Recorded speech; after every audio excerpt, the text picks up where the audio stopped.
आज हमने exercise number 1.1 का क्वेश्चन नंबर 3 सॉल्व करना है, जिसमें लिखा हुआ है कि find the values of A B C D which satisfy the matrix equation. हमने इसमें ए बी सी और डी की कीमत मालूम करनी है, जिसमें कि आप देखें ये मैट्रिक्स के अंदर मुख्तलिफ़ कीमतें दी हुई हैं। तो हम जो पहले नंबर का होगा उसको पहले नंबर के बराबर करेंगे, दूसरे नंबर वाले को दूसरे इनसे के बराबर करेंगे, तीसरे को तीसरे के और चौथे को चौथे के। तो सबसे पहले हमने क्या करना होगा, इक्वेशन बनानी है। a प्लस सी को 0 के बराबर करना है, तो ये हो जाएगी फर्स्ट इक्वेशन। उसके बाद a plus 2b is equal to -7, इसको इसके बराबर किया तो ये इक्वेशन नंबर 2 बन गई। c minus 1 is equal to 3, equation number 3 बन गई। उसके बाद 4d minus 6 is equal to 2d, ये हमारे पास इक्वेशन नंबर 4 बन गई।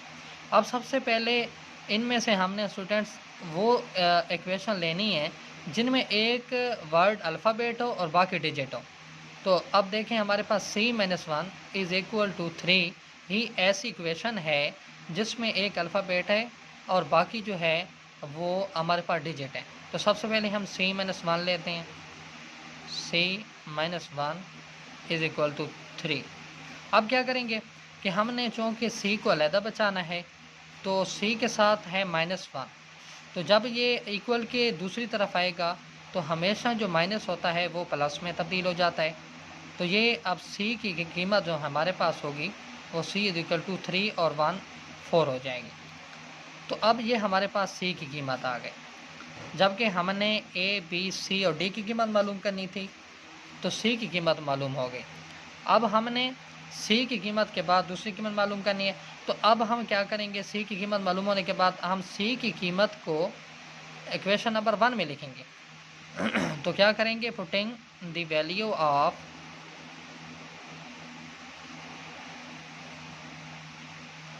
c in equation 1। इक्वेशन 1 में लगाएंगे। इक्वेशन 1 है a plus C is equal to 0। अब c की जगह हमने c की कीमत लगानी है, तो a plus 4 is equal to 0। तो पहले भी मैंने बताया कि जब डिजिट इधर प्लस हो रहा हो तो इधर माइनस होगा, अगर इधर माइनस होगा तो उधर प्लस होगा। तो यह प्लस है तो इधर आके माइनस हो गया, तो मतलब ये हमारे पास a की कीमत मालूम हो गई। नेक्स्ट हमें c और a की कीमत मालूम हो गई। नेक्स्ट हमने a और d की कीमत हो गई, b और d की कीमत हमने मालूम करनी है। तो अब चूँकि a की कीमत आ गई तो हम इसकी कीमत जो है इक्वेशन नंबर 2 में लगा सकते हैं। तो हम लिखेंगे putting the value of a in equation 2। अब इक्वेशन 2 में हमने लगाना है, इक्वेशन 2 जो है हमारे पास, इक्वेशन 2 में हमने लिखना है a plus 2b is equal to -7। a plus 2b is equal to -7।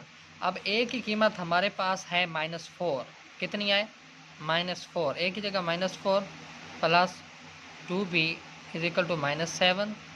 अब क्या होगा, -4 दूसरी तरफ जाके क्या हो जाएगा +4, -7 +4 तो क्या हो जाएगा 2b इज इक्वल टू -7 में से +4 निकालेंगे तो हमेशा याद रखें जो बड़ा डिजिट है उसकी ही अलामत आएगी। अब माइनस जो है बड़े के साथ है तो माइनस आएगी, और माइनस करेंगे 7 में से 4 निकालेंगे तो 3 आ जाएगा।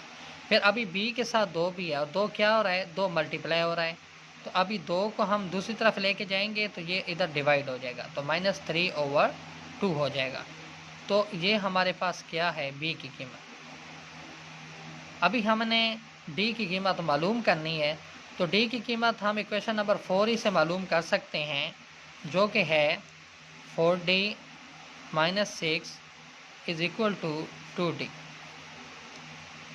अब इसमें क्या करना होगा, हमने 4d minus 6 is equal to 2d, तो ऐसे ही हम d वाली कीमत को इस तरफ ले आएंगे और 6 को दूसरी तरफ ले जाएंगे, तो ये हो जाएगा 4d, तो ये प्लस 2d है तो इधर आके ये -2d हो जाएगा। और आगे देखें ये -6 है, उधर जाके ये +6 हो जाएगा। अब 4D में से 2D निकालेंगे तो हमारे पास 2D आ जाएगा और ये 6 पड़ा रहेगा। अब फिर उसी तरह ही अब 2 जो है ये d के साथ मल्टीप्लाई कर रहा है, तो इस 2 को हम 6 की तरफ लेके जाएंगे तो ये जो है ना ये डिवाइड हो जाएगा, 6/2 हो जाएगा। तो फिर ये 2 वाला टेबल जब हम 6 पे लेके जाते हैं तो 2 1 is 1 2 3 is 6, ये हमारे पास d की कीमत जो है ना वो 3 आ जाएगी। तो आज हमारी एक्सरसाइज 1.1 एंड हो गई। अगर किसी भी स्टूडेंट को किसी भी क्वेश्चन का मसला हो तो कमेंट्स में वो सवाल लिख सकता है, इंशाल्लाह हम उसका हल निकाल लेंगे।